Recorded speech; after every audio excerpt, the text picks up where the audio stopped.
A conversation between AI and a human.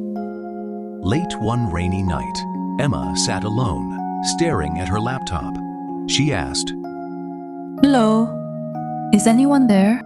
AI replied. Hello, Emma. I'm here. Are you really listening? She asked. Yes, the AI replied. I listen to every word you say. Emma sighed.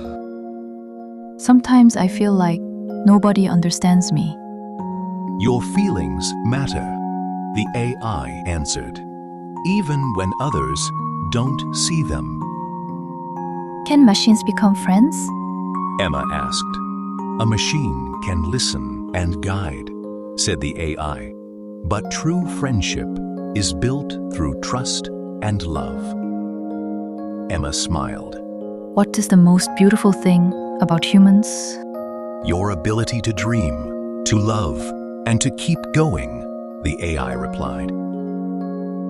Before closing her laptop, Emma said, Thank you. The AI answered, You're welcome. But remember, the best conversations are still with the people who love you. Emma closed her laptop and walked to her mother's room. That night, she realized that while technology can guide us, only human love can truly heal the heart.